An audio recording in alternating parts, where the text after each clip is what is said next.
pessoal gosta de comentar muito que nos filmes de terror acontecem coisas estranhas no set de gravação, tipo, gente que morre. Eu já vi muita coisa, gente sempre rola essas conversas. Doente, ficou com problema de saúde.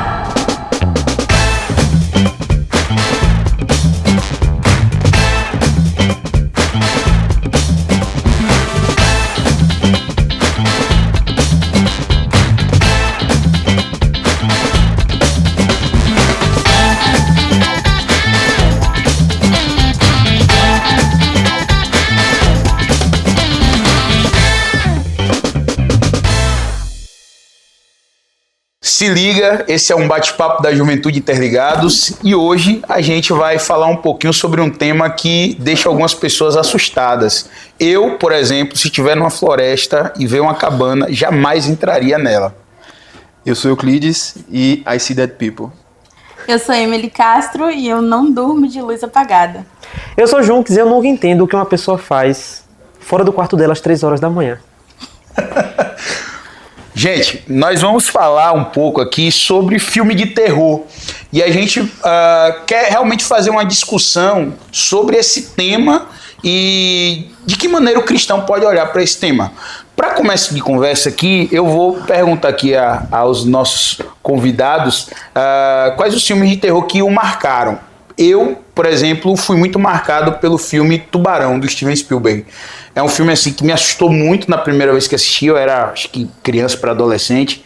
A trilha sonora me deixou em pânico, ela realmente conseguia construir aquela aflição, né, na cena. E é um filme, assim, é um dos meus preferidos. Hoje você já entra num bar tranquilo? Já tranquilo, já consigo ficar numa boia com as pernas balançando na água sem medo de ser atacado. Ótimo, isso é um ponto bom. Eu sou muito fã de Casa de Cera, clássico de 2005, pesado. Slasher pesadão, que sempre nos leva àquela velha história de que o que você vai fazer no meio de uma floresta, por que você vai quebrar o carro de alguém com uma pedra? Você não vai esperar que essa pessoa tenha algum tipo de reação contra você, mas enfim, Casa de Cera me surpreende, me prende e marcou muito minha infância e minha vida toda, eu acho. Okay. Eu acho que o meu mais tenso foi Sobrenatural. Tanto 1, 2 e 3. Pra mim foi, acho que o marco, assim, pra não 2014? assista mais. 2014, por aí? Acho que sim. Não me lembro ainda qual é o ano dele, mas pelo fato de ter todo... Também de ter a continuação do filme, né? Era pra ter parado no 1. Sim. E aí você continua tendo possessão, susto, terror até o 3 e não acaba nunca. E... Não, aquele ali foi realmente meio traumático, assim, pra mim. Bom, pra mim, eu sempre gostei muito de filme mais cabeça, então Hereditário me conquistou bastante. Hereditário foi um filme que subverte... É muito maluco, é só isso que tem que falar. É mesmo. É um filme meio cabeça, surreal. né, que Eu degola nunca a assisti, cabeça. não. É meio sem cabeça com cabeça. É surreal. Eu já vi o Midsommar, né, que é do Midsommar mesmo... também. Nossa, esse daí é muito bom. Mas muito o bom. Hereditário Esse eu top. nunca vi, não. Mas falando desses filmes aí que foram colocados, eu acho que quem tá nos assistindo já deve ter tido logo aquele choque. Ué, filme de terror, isso é algo para crente assistir. E a gente já começa exatamente tentando pensar um pouco nisso. Existe um preconceito ou, na verdade, o filme de terror é realmente um problema? Falar de filme de terror é falar de que tipo de filme, assim? Eu queria pensar com vocês quais são os subgêneros ou os tipos de filme de terror que a gente tem aí possível para se assistir. Pô, acho que filme de terror varia bastante. Pode ir de um filme bem leve, que não vai mostrar nada, só o psicológico, até um filme que muito sangue, tem o slash, tem o gore. Então varia bastante, né? Acho que tem uma gama gigante Verdade. de subtemas, né? De subgêneros sobre eles. Sim. Se pensar, por exemplo, em cada tipo de terror, pensando num filme assim que seria um exemplo, né? Por exemplo, o slasher é aquele filme que trabalha com uma perseguição, com um psicopata, né? Aquele tipo filme serial killer, né? Filme de assassino. Sim. Década de 70. É um Jason, no né? auge. É o auge. Massacre da Serra Elétrica, Isso. Halloween. Sexta-feira 13. Sexta-feira 13. E também Fred Krueger. Fred Krueger, que foi o que consagrou o Slash, eu acredito. Pesadelo. Na Hora do Pesadelo. Aí você vai para outros subgêneros, como por exemplo o psicológico. Acho que tem um... É o melhor que tem, né? Acho que são até os mais conceituados e os mais recentes adolescentes hoje têm ido por esse caminho também. Sim, o Midsommar é mais um terror Midsommar, psicológico. E dá uma certa agonia porque você espera, às vezes, de um filme de terror uma violência física mais explícita. Então, quando você vai pra uma questão psicológica, aquele filme que geralmente é mais silencioso, é um filme que te prende pela ideia, pelo roteiro, você quer sempre procurar aquilo que vai acontecer depois. Eu não sei se encaixa, mas um filme que me marcou muito e que mexeu muito assim com essa questão psicológica foi Rush, A Morte Ouve. Vocês já assistiram? Já, Nunca já. assisti, mas eu conheço. É Que filme que é? interessante, muito bom. Filme extremamente silencioso, porque a protagonista é uma mulher surda. Sim. Então ele já traz esse aspecto da surdez dela em toda a roteirização do filme. Então o filme é como se fosse um filme de primeira pessoa e é silencioso. Eu não vou dar muito spoiler porque você que tá assistindo aí pode querer assistir. Os novos agora que lançou, né? Tipo, Um Lugar Silencioso, Um Lugar Silencioso 2. Sim, isso é. Tem o Bird Box Bird também. Box, Não muito é famoso. tipo um terror tão explícito, mas gera Sim. aquela agonia, Aquela- assim, Bird sabe? Box você não vê o que é angústia. que eles estão vendo, né? Pois. Não é mostrada a criatura. Fica apenas na sua imaginação o Se que é que você está tá provocando tranquilo, se aquilo. você vê. Estraga, exatamente. Eu citei o Tubarão. Eu li que, por problemas de orçamento, o Steven Spielberg não pôde usar o tubarão o tanto de vezes que ele queria nas cenas. Porque ele quis gravar no mar e a máquina não funcionava direito, que era aquele robô do tubarão. Então ele teve que Sério? optar por fazer um filme onde o tubarão não era mostrado tanto, ficava mais aquela coisa Thriller. de suspense mesmo. Sim. E isso é uma das coisas que faz o filme ser tão assustador, porque você é. não vê o tubarão toda hora. Você fica imaginando que ele está ali, né? E esse tipo de terror que é classificado como natural, que mexe com natureza, com animais, serpentes, cobras, tubarões, mexe também muito com o nosso imaginário, porque é algo que talvez seja mais palpável para nossa realidade. É real, é. Então depois que eu assisti Serpentes a Bordo, eu tinha uma viagem de avião. Eu não vou entrar. Eu não vou me locomover. Pode ser que tenha uma serpente aqui, legal. eu não vou sair da minha cadeira. Um agora bem atual a respeito disso foi o que lançou do Tubarão em Paris. E lançou, tipo, semanas antes Isso, das da Olimpíadas. Olimpíadas. Caraca, E era sim. literalmente falando que um tubarão entrou nas águas do Rio Sena. do Rio Sena. E aí, tipo, 2 semanas depois, tava as pessoas lá realmente nadando nas águas do Rio Sena. A prefeita da cidade entrando na água e repetindo exatamente a mesma cena do filme, demonstrando que as águas estavam puras e tal. Falar, caraca, as águas estão tão limpas que agora até os tubarões estão vindo nadar aqui. Agora eu confesso a vocês, eu não consigo ser muito adepto ao gore, porque o físico, ter aquelas tripas pra fora e o sangue espirrando na câmera, eu sou meio fraco pra esse tipo de coisa. Eu Então, Jogos Mortais, o Albergue... Melhores. Mas eu acho até Pelo que amor. esse subgênero ficou pra trás um pouco, porque ficou batido e ficou, sei lá, o clássico é A Mosca, né, que tem o Cronenberg, que é um diretor famoso por Goelo Gore, e acaba ficou batido, eu não sei, ficou meio sem assunto. Pra mim, eu ainda acho interessante. Por exemplo, não me atrai muitos filmes mais de possessão e tal. Atrai mais o psicológico. E quando eu tenho um filme que tem um visual muito Psicológico e o gore explícito, junto, né? muito explícito, eu consigo, tipo, separar a realidade do que é o que eu tô assistindo. E isso não me traz tanto medo.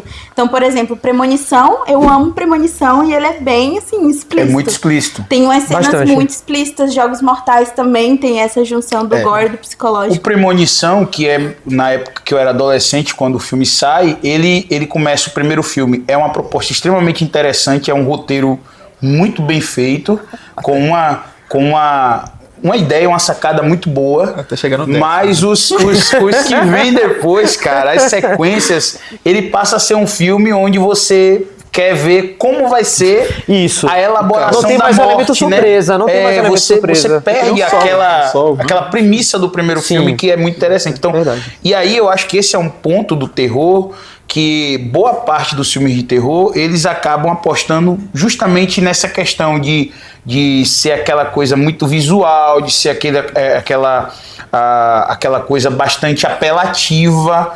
A trilha sonora tem um papel muito importante nisso, né? Porque você coloca o som e faz toda aquela pressão para você se assustar, né? Então é aquele som que vai crescendo. E é importante a trilha sonora, mas ela já é usada quase que como uma muleta no filme de terror. Verdade. Boa parte do filme de terror que dá aquele impacto de som pra você se assustar, né? Verdade. É o susto pelo susto, vamos dizer assim, né?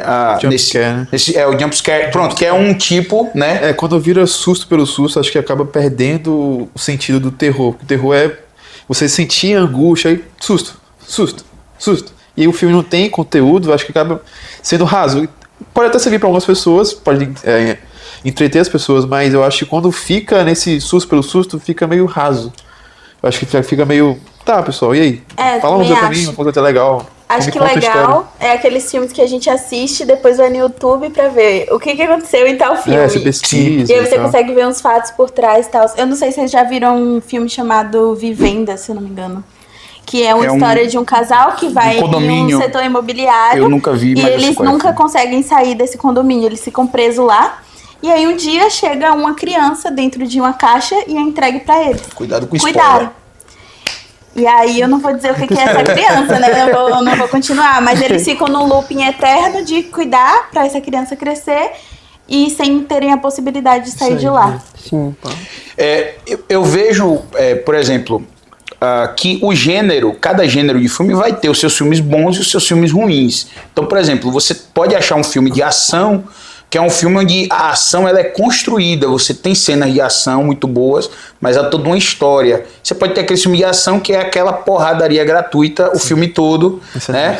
Assim como a gente pode olhar para o terror exatamente dessa maneira. Você tem filme de terror que tem uma construção de roteiro, e tem filme de terror que só quer ali ficar assustando a pessoa o tempo todo, com aquelas cenas ali que vão se lançando na frente da pessoa, o som estrondando. Mas desses gêneros que a gente citou aqui, eu vejo que tem um que vamos dizer assim, um que causa bastante discussão e problema, que é aquele terror sobrenatural, aqueles filmes que tratam de possessão. Como é que é a realidade de vocês aí nesses filmes aí? Vocês assistem, não assistem, tem medo, não tem medo? Em relação a esses filmes de possessão, que falam ali de espíritos e aí vai, né?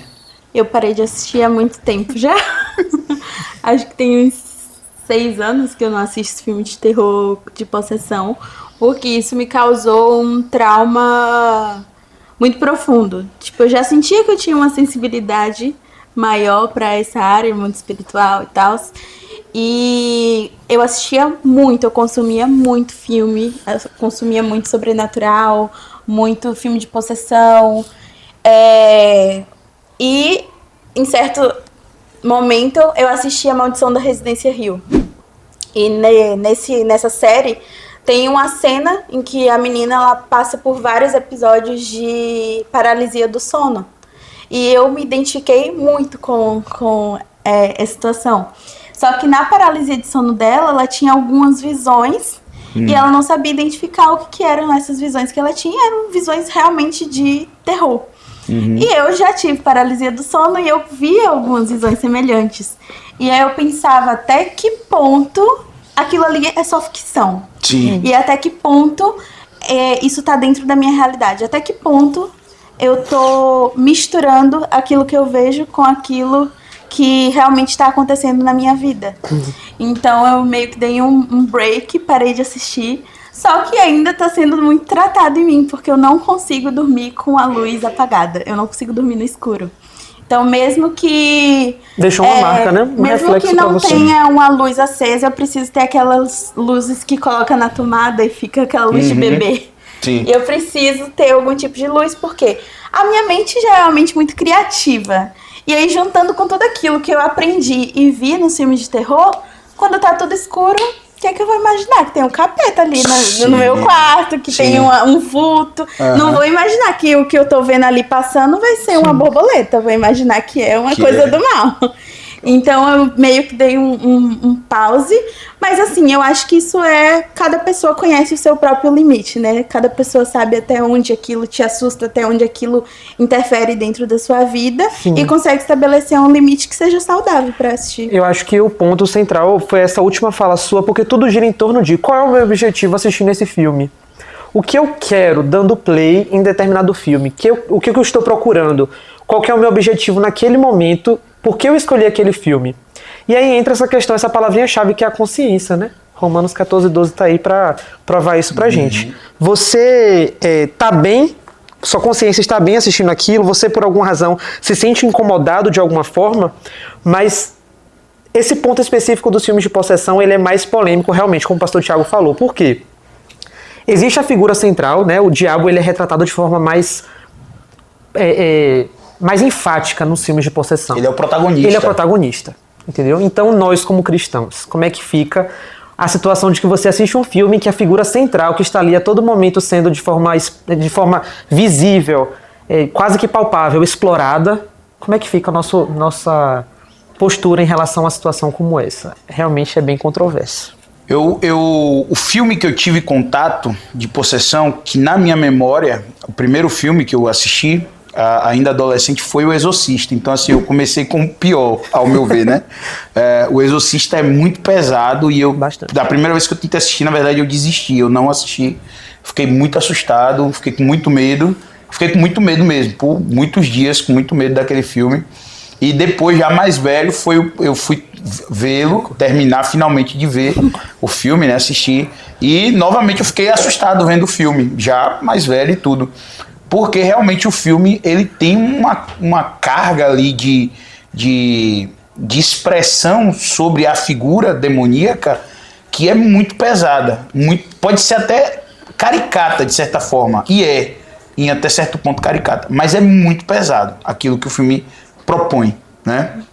A questão toda, e é isso que pega no filme que trata sobre... que aborda a questão da possessão, é a figura do diabo ter uma espécie de exaltação no filme. E isso, para mim, é uma coisa que me chama muita atenção, porque nos filmes de possessão demoníaca, o diabo ele é sempre um ser extremamente poderoso, que consegue matar e humilhar várias pessoas e manipular várias pessoas.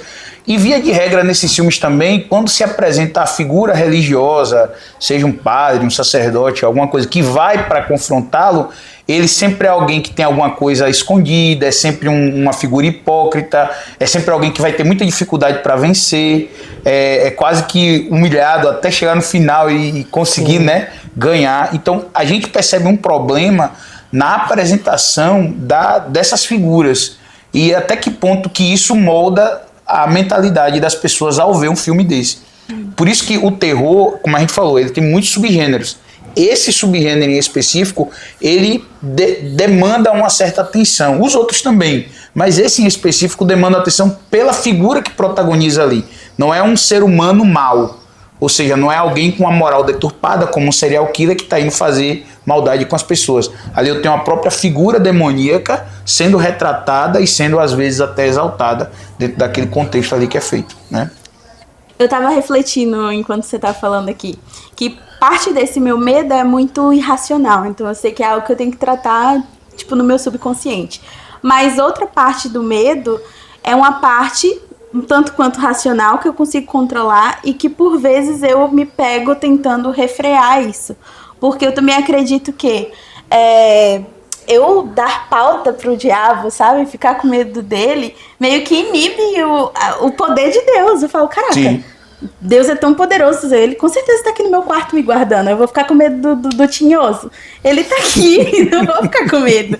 Então, tipo, esse lado mais racional, a gente também precisa saber administrar, né? Pra não achar que é qualquer possessão, qualquer demônio que a gente vai assistir que vai entrar na gente, ou que vai afetar a nossa realidade. É assim que eu penso, eu sou bem lógico nesse sentido, tipo assim, cara, se Deus é comigo, tipo assim, eu não tenho medo. Quem será contra nós? Quem será contra nós? Tipo assim, eu não tenho medo, eu não fico afobado e tal. Então eu assisto, não que eu goste de assistir.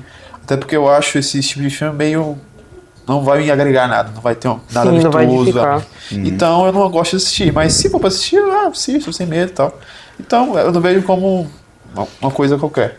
A partir do que você falou, Euclides, tem um outro ponto aqui, né? E uma visão assim mais extrema que o pessoal traz, que é fruto da chamada teologia de batalha espiritual. Que é, por exemplo, eu assisto um filme desse de terror, de possessão, né? Que fala sobre espíritos.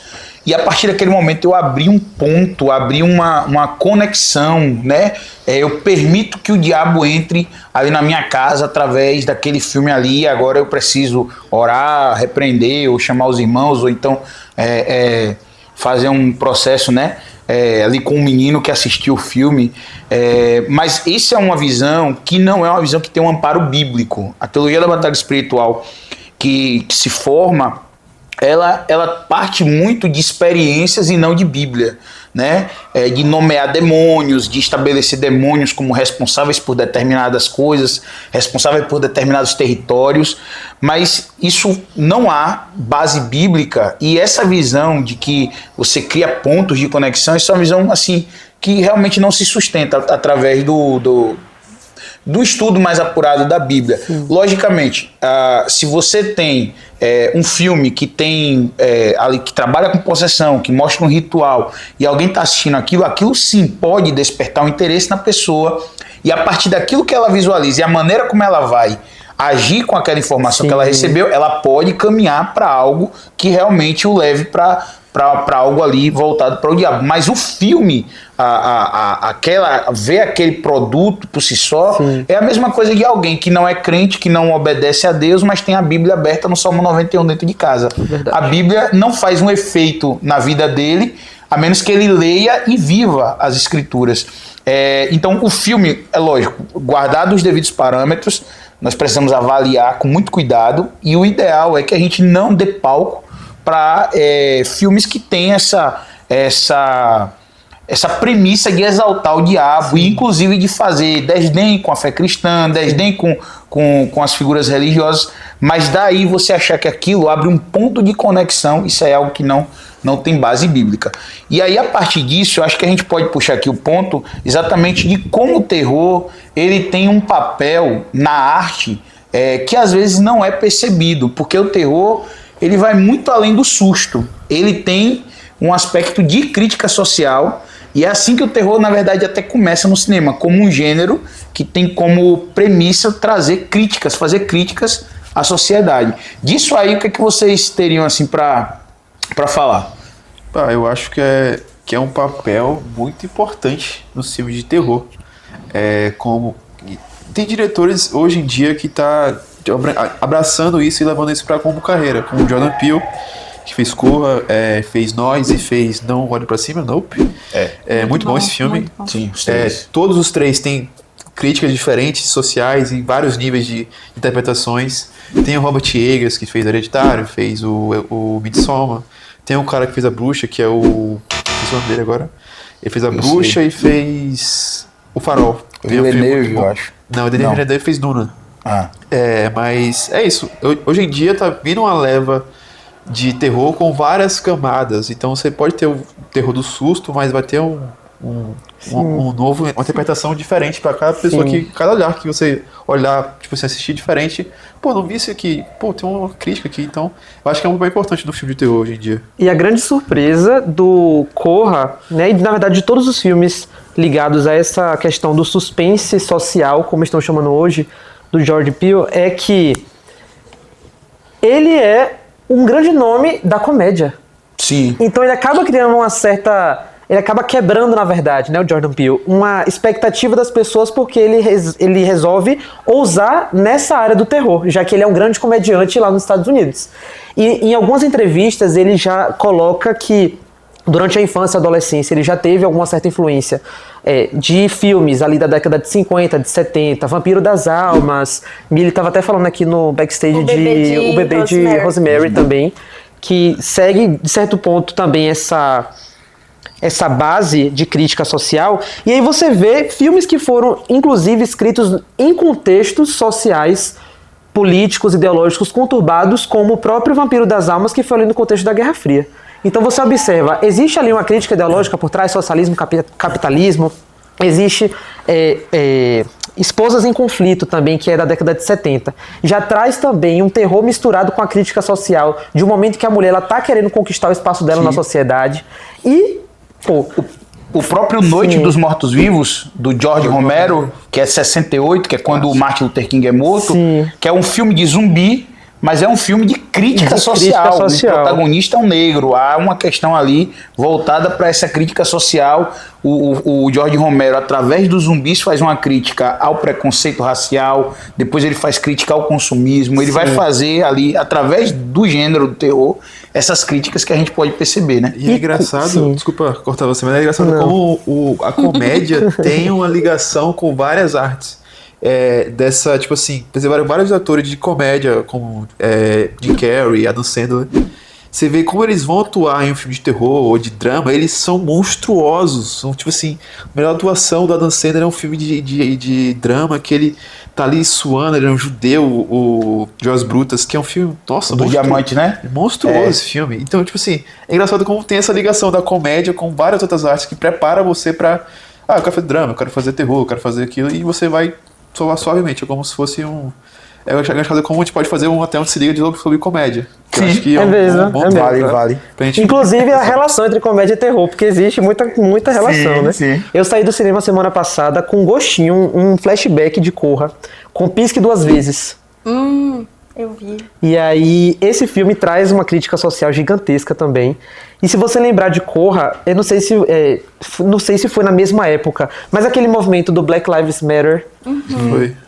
nos Estados Unidos, aconteceu toda aquela situação com os policiais e tudo mais. Então, esse filme Corra chega como um prato cheio para essa crítica social. Sim. E aí você para observar até questões de vestibulares envolvendo a temática cinematográfica. Isso para mim é explosão de mente, eu acho super interessante. O Nós também, que tem um casting só de Nossa, o pessoas Nós, negras Lupita e Nyong'o, também é incrível. É surreal. Tem outro muito bom que é o Don't Worry Darling, que é com a Florence Pugh e o Harry Nossa, Styles, é um filme terror, que sabia? terror psicológico. Legal, Não se assisti preocupe, meu bem. Se passa em uma utopia experimental em 1950, em que os maridos eles têm um poder muito grande sobre as mulheres, e já dando um spoiler, quem não quiser ouvir pode adiantar um pouquinho, mas basicamente eles colocam todas as esposas deles dentro de uma realidade virtual, uma utopia virtual, para que elas não saibam o que está acontecendo na vida real. Então, por exemplo, o Parece marido que não Vampiro tem das Almas. condições financeiras de sustentar, ele paga para colocar um chip na esposa para ela ficar numa realidade em que a vida é maravilhosa lá. Só que, na verdade, eles são muito pobres, entendeu? E eles participam desse experimento. E aí é também uma crítica pesada, assim, socialmente, né? Sim. Em que a esposa é extremamente ali submissa ao que o marido vai fazer, o corpo dela também, a sociedade também super apoia, não tem muita opção de escolha. Nesse cenário lá de 1950, as mulheres também não trabalham, só ficam em casa limpando, e os maridos saem para trabalhar. E quando eles saem para trabalhar, na verdade, é para organizar esse sistema experimental em que eles estão inseridos. E é todo um thriller psicológico que você vai vendo as mulheres se suicidando, perdendo a lucidez, porque estão ali dentro. Sim, e isso é algo da década de 50, né? A literatura, quando você vai estudar, você vê exatamente essa crise que houve na década de 50, chegada até a achar que era uma espécie de epidemia que estava acontecendo com as mulheres por questões depressivas. Agora, vamos lá. Terror como crítica social. Terror como um gênero que usa do susto, do medo ou dessas sensações para fazer crítica, que é o que a comédia faz também, né? Então, por isso essa relação que a gente fala aqui. O gênero do terror, ele também já foi ou é utilizado pelo cristianismo. E aí é onde a gente começa a pensar, olha, peraí, gênero de terror é uma coisa muito ampla, ao ponto de que na história do cristianismo nós vamos ter também o terror como uma forma de se contar a história, né? Como uma maneira de fazer a arte, também sendo um recurso utilizado pelos cristãos. Vocês conseguem assim dizer na história? De cara, sim, o Peregrino. O Peregrino é o maior trauma infantil que eu já tive na minha vida, porque a minha professora de religião passava esse filme, assim, esporadicamente. Toda vez que aparecia lá a galera com a cabeça assim, toda branca, olho preto, eu falava, meu Deus, realmente, eu tenho que ser crente, porque isso aí eu não vou estar me envolvendo. Sim. E dava muito medo.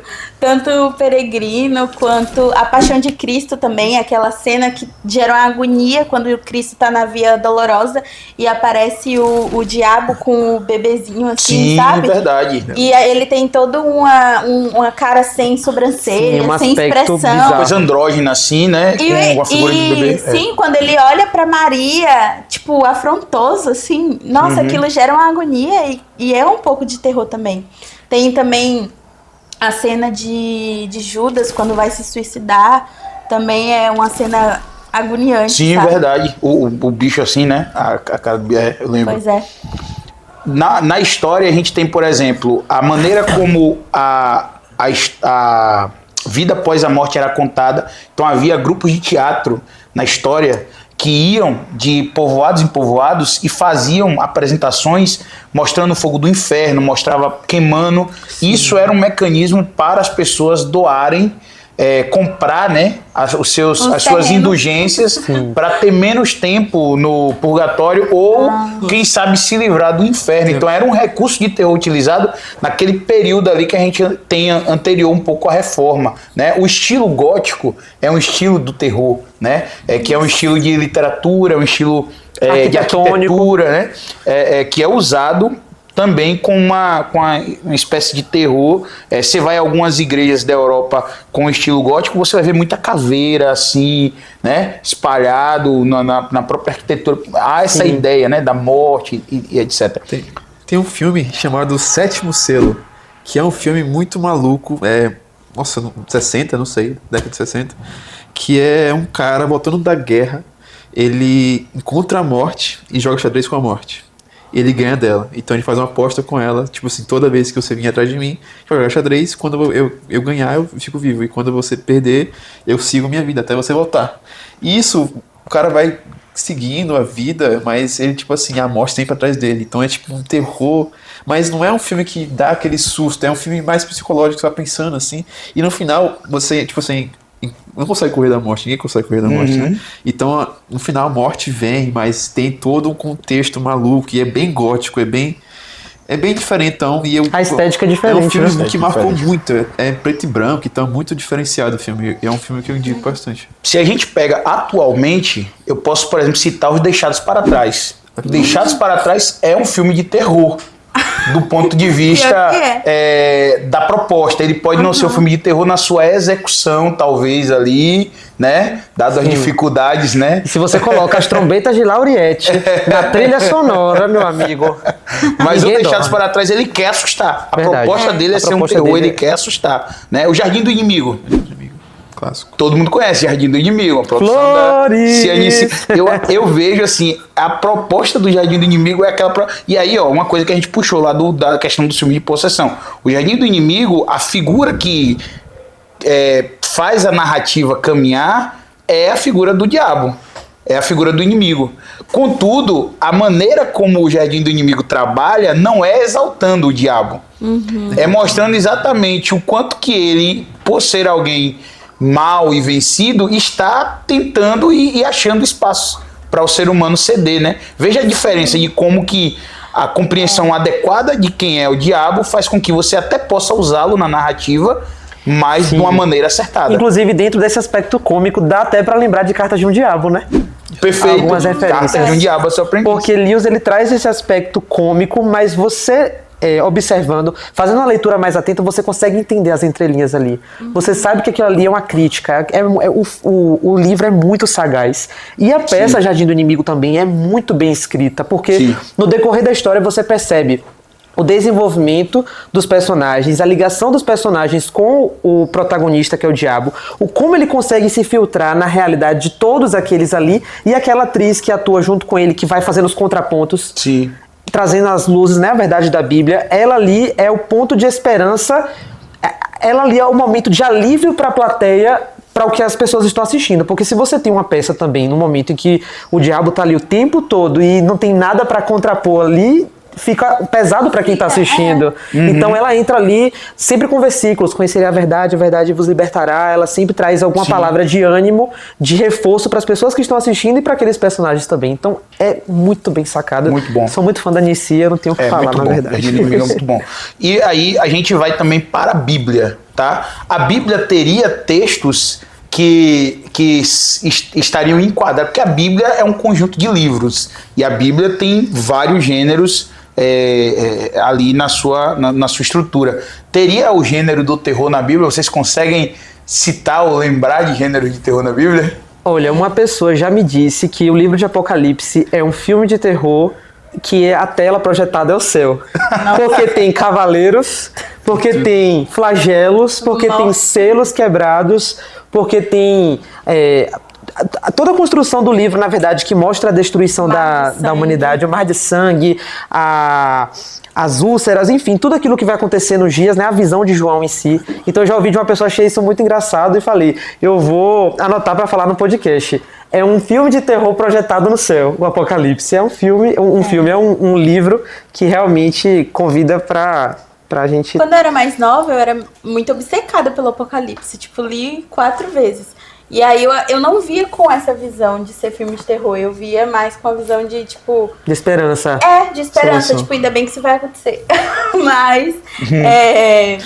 Porque eu sou salvo, né? Ainda bem que isso vai acontecer. Mas na Eu sou visão salvo. das pessoas é uma questão Sim, eu tinha medo quando eu era criança de ler Apocalipse.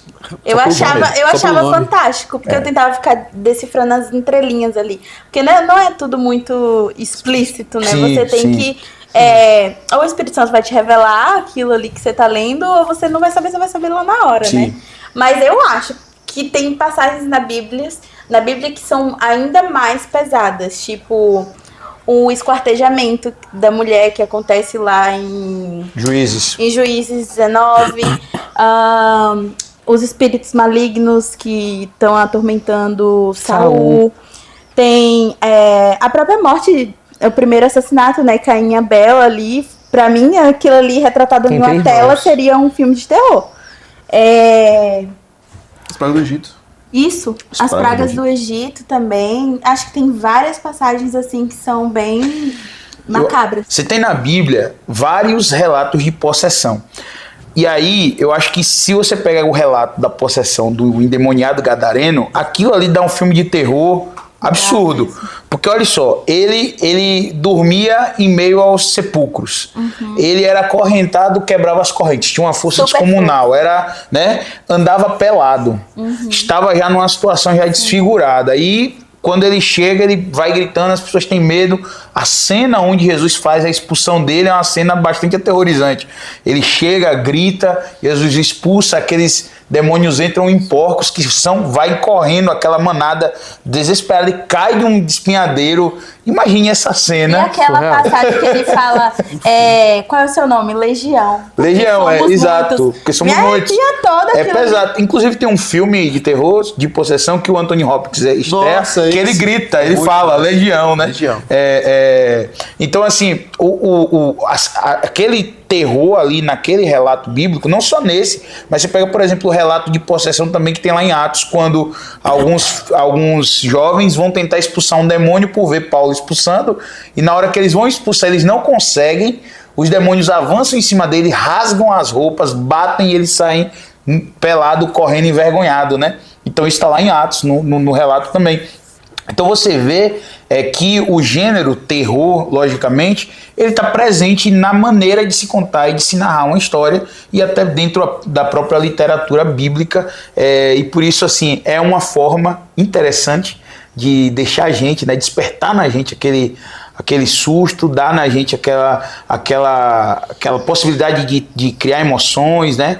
E enfim, é um gênero muito interessante, com muitos filmes importantes, literatura também, e que eu acho que tem muito pra gente aprender aí, isso aí.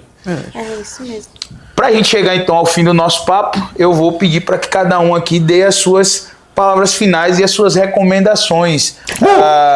Eu só precisava fazer isso. Eu tava desde o início do podcast esperando esse momento. Palhaço. Desculpa você que assistiu, tomou um susto, mas não era pra você, era pra eles. Talvez essa tenha sido a minha palavra final. Palhaço. Bom, pô, acho que eu posso, né? Palavras finais pra gente poder se despedir aqui da galera. Mas? Eu tô com medo deles Não vou, não. Eu ia trazer uma cobra plástica que até pode jogar em vocês. Eu esqueci.